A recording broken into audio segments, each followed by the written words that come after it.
Maintenant, on va passer à un autre type de structure.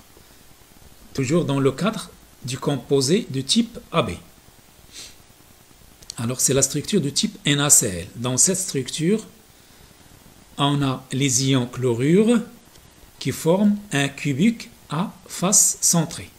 Donc voilà, le chlore, il va occuper les sommets et les milieux des faces.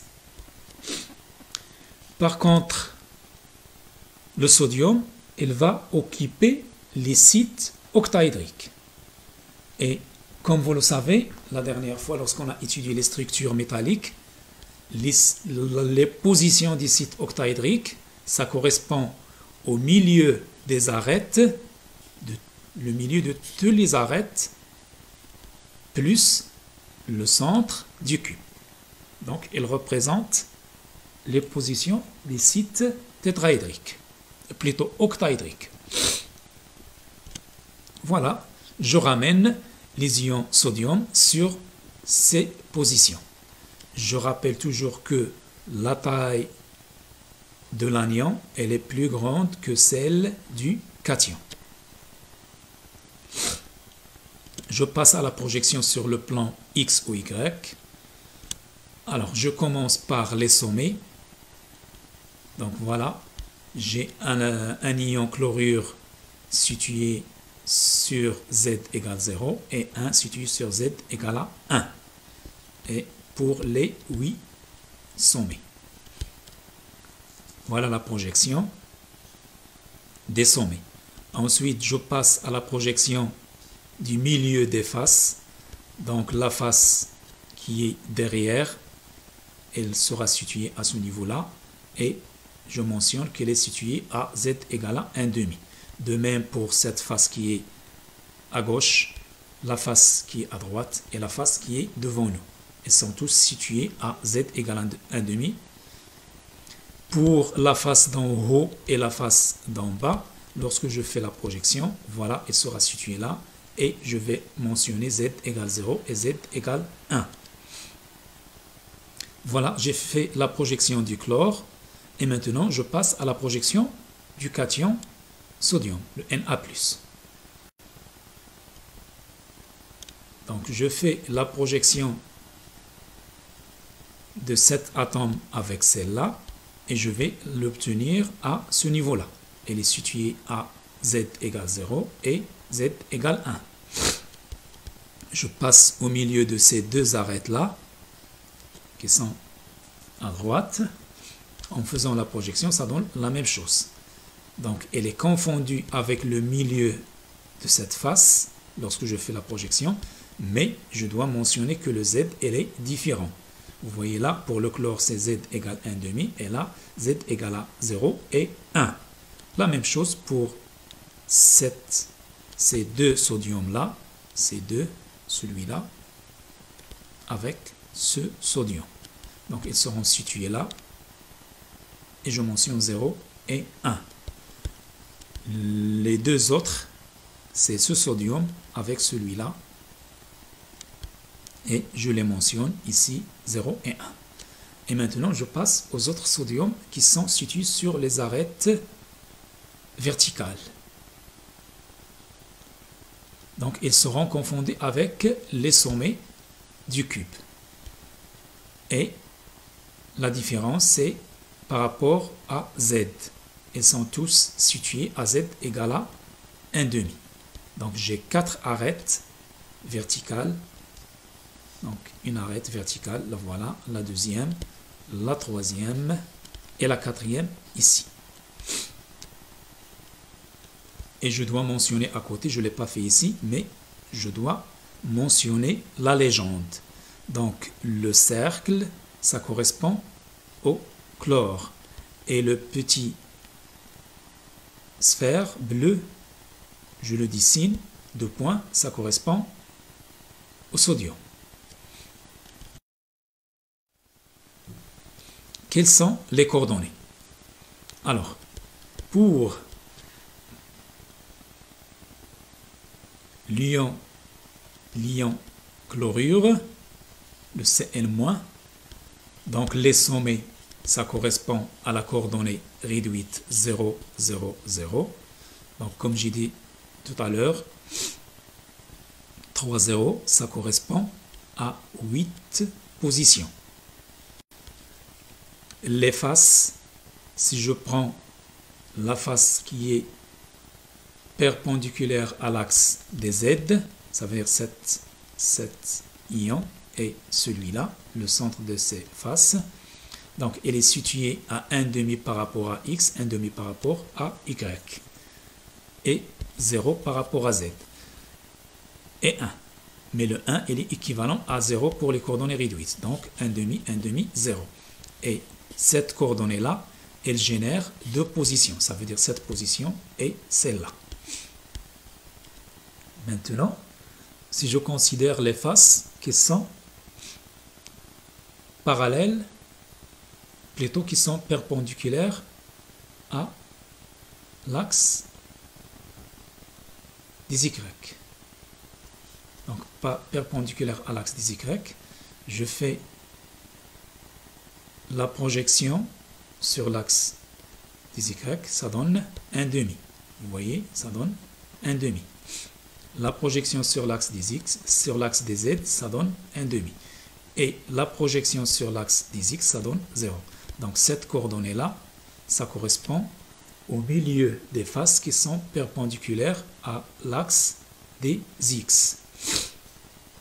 Si je prends maintenant les milieux des faces, ça veut dire ce point-là et ce point, qui sont perpendiculaires à l'axe des Y, je vais avoir X égale 1,5 et le Y égale 0 et le Z, elle est située à 1,5. Voilà pour le chlore.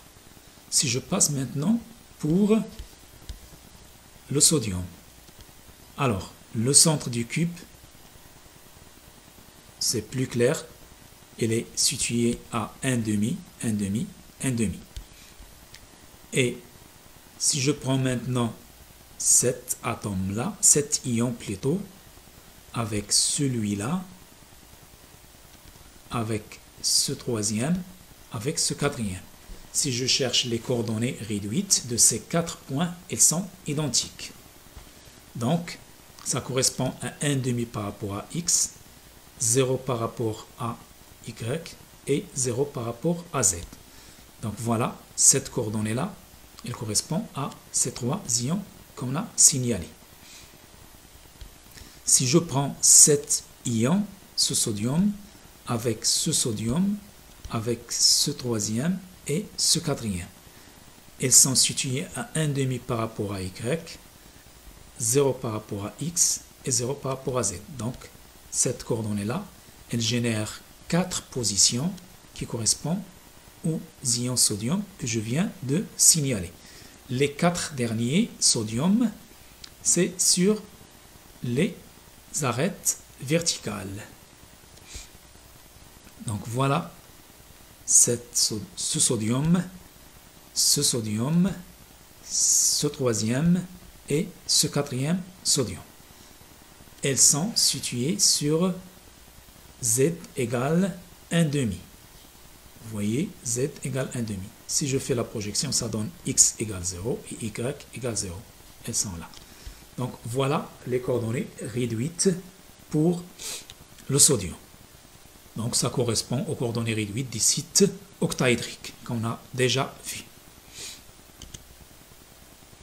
Alors, maintenant, si je veux ramener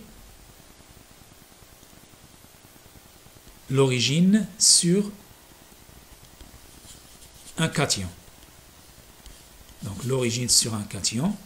Donc je prends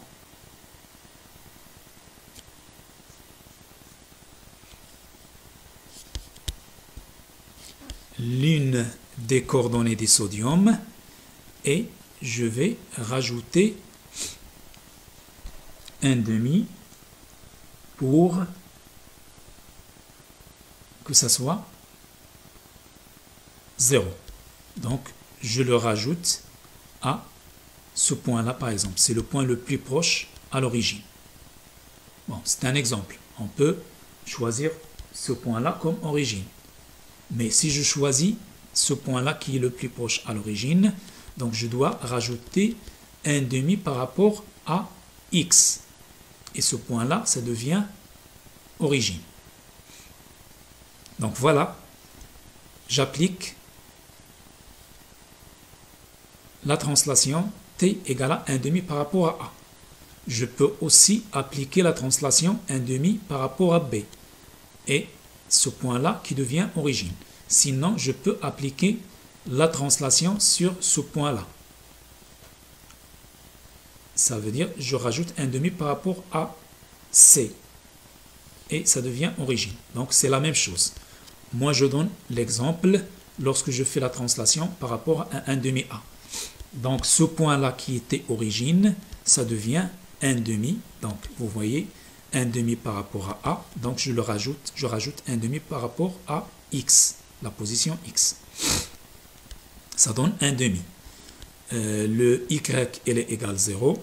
Je n'ai fait aucune translation par rapport à b, donc ça reste 0.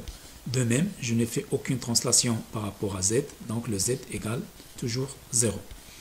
Si je considère cette coordonnée, donc je rajoute ici 1,5, ça donne 0. Donc 1,5 plus 1,5, ça donne 1. Et le 1 sur les coordonnées réduites, c'est équivalent à 0. Donc égal à 0. Pour le y, je n'ai fait aucune translation par rapport à b, donc il reste égal 1,5. Vous voyez, égal à 1,5. Et là, par rapport à z, je n'ai fait aucune translation par rapport à z, donc ça reste égal 0. Je fais le même calcul pour tous ces coordonnées-là et j'obtiens le chlore situé à 1,5, 0, 0, 0, 1,5, 0, 0, 0, 1,5 et 1,5, 1,5, 1,5. Donc, elle va former un cubique à face centrée.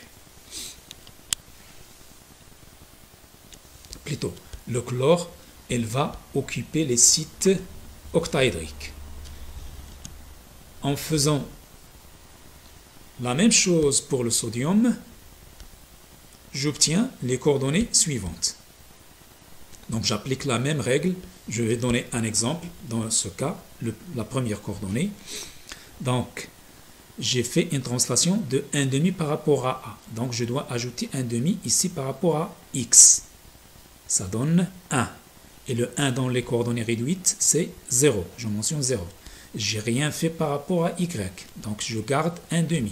J'ai rien fait par rapport à c. Donc, je garde le z. Voilà, il est égal à 1,5.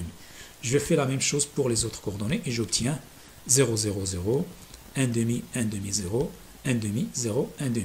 Ce sont les coordonnées du cubique à face centrée. Donc voilà, si je change l'origine sur le cation, j'obtiens